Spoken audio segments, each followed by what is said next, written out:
बाजार में नए हफ्ते की एकदम जोरदार शुरुआत हो गई है। सोमवार को सुबह गैप अप ओपनिंग हुई है और निफ्टी बढ़ा है करीब 1.32%, 312.4 पॉइंट बढ़ के 24,3170 पर बंद हुआ है। जबकि सेंसेक्स बढ़ा है 1,073.61 अंक और ये 1.42% का उछाल है, 76,488 पे जाके ये बंद हुआ है। और बैंक निफ्टी का उछाल इन दोनों से तेज है। वहां 2.29% का उछाल है, 1238.3 अंक का की तेजी, 55,293.65 पर वो बंद हुआ है। अब इसके साथ सवाल पूछा जाने लगा है कि क्या अब बुरे दिन बीत गए हैं, सारा दुख खत्म है, यहां से क्या जोरदार तेजी की शुरुआत हो सकती है अब? तो क्या वजह है कि इन्वेस्टर्स को एकदम ये उत्साह उनके मन में लौट आया है? तो ये प्रश्न इसलिए उठ रहा है कि बहुत दिनों से चिंता थी, आशंका थी, एक दिन ऊपर एक दिन नीचे कहीं ढुलमुल सा बाजार घूम रहा था। तो आज क्या वजह हुई है कि एकदम ये जोरदार तेजी आई है? तो जबरदस्त उत्साह जो दिखाई पड़ा है, 24,000 के लेवल के आसपास पहुंच गया है निफ्टी।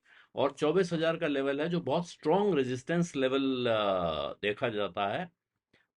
टेक्निकल चार्टर्स बहुत दिनों से कह रहे हैं कि 24,000 जैसे ही क्रॉस हो जाएगा तो उसके बाद हम यहां से एक नई तेजी देख सकते हैं, नई तेजी की शुरुआत देख सकते हैं। अभी हालांकि 24,000 छुआ नहीं है, पास पार नहीं हुआ है, लेकिन अगर 24,000 क्रॉस हो जाता है तो वो स्थिति, और क्योंकि मिड कैप और स्मॉल कैप भी अच्छी आउट परफॉर्मेंस दिखा रहे हैं, तो बाजार में अब उम्मीद दिख रही है। उम्मीद के कारण सबसे बड़ा है जियोपॉलिटिकल टेंशन खत्म होने का डर। अमेरिका और ईरान के बीच शांति की संभावना दिख रही है। और भारत में जोरदार डोमेस्टिक इनफ्लो जो पिछले लगभग 2 साल से एसआईपी के जरिए जो पैसा आता जा रहा है, वो बहुत बड़ी ताकत देता है भारत के बाजार को। और पूरी दुनिया के मार्केट्स में रिन्यूड रिस्क एपेटाइट, यानी कि इक्विटी मार्केट की तरफ, रिस्क कैपिटल की तरफ लोगों का झुकाव फिर तेज आज, क्योंकि पूरी दुनिया के बाजारों में तेजी दिख रही है।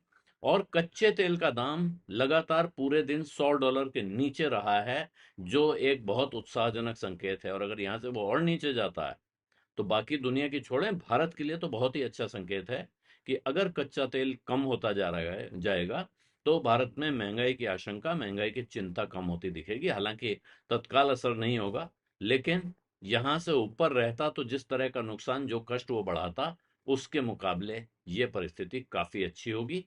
और इसीलिए अब, क्योंकि काफी दिनों के बाद ये परिस्थिति आई है, महीनों की, बिल्कुल कह सकते हैं कि बेदर्द बिकवाली जो कर रहे थे विदेशी निवेशक, उसके बाद ये स्थिति आई है। इस वजह से आज की जो तेजी है वो सिर्फ इसलिए बहुत महत्वपूर्ण नहीं है कि वो बहुत तेज उछाल दिखा है बाजार में, वो इसलिए है कि मायूसी के एक लंबे दौर के बाद यहाँ ये परिस्थिति बाजार में दिखाई पड़ी है।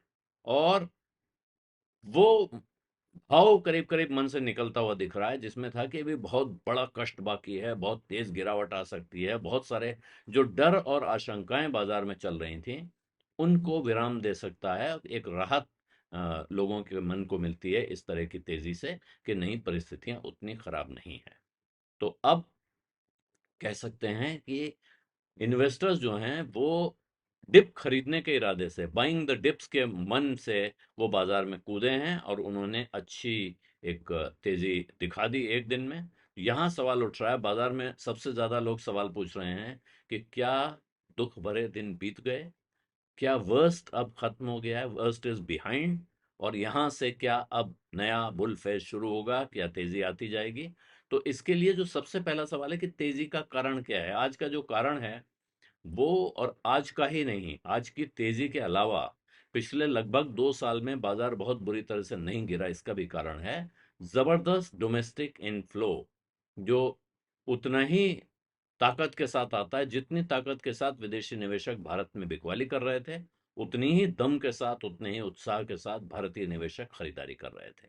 और भारतीय निवेशक का अर्थ है एसआईपी के रास्ते भारत के बाजार में पैसा लगाने वाले मिडिल क्लास रिटेल इन्वेस्टर्स, जिन्होंने म्यूचुअल फंड्स को ये ताकत दे दी है कि वो अब बाजार में विदेशी पोर्टफोलियो इन्वेस्टर्स या एफपीआईज के सामने बिल्कुल कंधे से कंधा मिला के खड़े हो सकें। उनको अब ये चिंता नहीं रह गई है कि विदेशी निवेशक बेच के भागेगा तो भारत के बाजार में खलबली मच जाएगी। तो ये इसके अलावा ईपीएफओ से भी पैसा आता है, कुछ रिटायरमेंट फंड्स और हैं जिनसे पैसा आता है। हालांकि ईपीएफओ में बहुत ज्यादा एलोकेशन नहीं है, लेकिन जितना है, जो बहुत छोटा सा हिस्सा वो अपने कॉर्पस का लगाता है, वो भी भारत के बाजार को ताकत दे रहा होता है। हर महीने वहां से भी पैसा आ रहा है। और इससे, इसी की वजह से ये जो मंथली इनफ्लो है, ये जो छोटा छोटा पैसा लोगों का आ रहा है, उसी की वजह से विदेशी निवेशकों की बिकवाली का के सामने एक कुशन बन पाया है और बाजार बहुत बुरी तरह से गिरने से रुका रहा है। ये पहली बार ऐसा हुआ है बेयर मार्केट में कि विदेशी निवेशक भाग रहे हैं, बेच रहे हैं, बाजार पे दबाव भी दिख रहा है, लेकिन भारी बिकवाली नहीं हुई है। इससे पहले जब भी कोई बेयर मार्केट या मंदी का दौर आता था, विदेशी निवेशक बेचते थे, उसके साथ में गिरावट जैसे ही तेज होती थी, भारतीय निवेशक भी बेचना शुरू करते थे, फिर रिटेल इन्वेस्टर भी घबरा के भाग जाते थे, और वो फिर एक बड़ा लंबा कुचक्र शुरू होता था बाजार से लोगों के दूर भागने का। इस बार वो हुआ नहीं है। और इस बार जो पैनिक की स्थिति हो सकती थी, वो करीब करीब खत्म हो चुकी है। पिछले 2 महीनों में बाजार में घबराहट या पैनिक की स्थिति दिख रही थी। सेंटिमेंट बहुत खराब हो गया था। विदेशी निवेशक कस के बेच चुके थे। मिड कैप और स्मॉल कैप में भी तेज करेक्शन हो चुका था।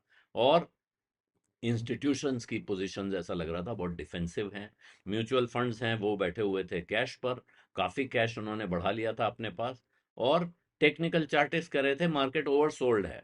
ओवरसोल्ड का अर्थ है कि यहां से या तो फिर तेजी आ जाएगी या फिर और गहरी मंदी आ सकती है। अब जो तेजी आई है ये दिखा रही है, ये जो कम से कम आज का उछाल है, कि अब शायद जो लोग जबरदस्ती बेच रहे थे और पैनिक हो रहा था, वो शायद अब खत्म हो गया है। पैनिक वाली स्थिति से बाजार उबर चुका है।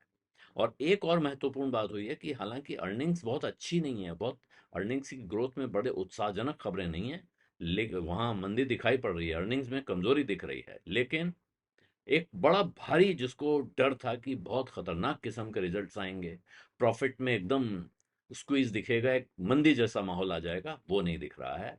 तमाम सेक्टर्स ने ऐसे स्ट्रांग नतीजे दिए हैं। उनकी ऑर्डर बुक अच्छी दिख रही है, उनकी इन्वेस्टमेंट एक्टिविटी दिख रही है कि नए इन्वेस्टमेंट करने की बात कर रहे हैं। खास तौर पे industrial, power, capital goods, telecom और यूटिलिटीज वाली कंपनियों ने ये दिखाया, जिससे इसकी वजह से भी बाजार बहुत बुरी तरह से कमजोरी का शिकार नहीं हुआ है। और अर्निंग्स को देख देख के बाजार में जो गिरावट आती है, वो भी इस बार बहुत तगड़ी आती हुई दिख नहीं रही है।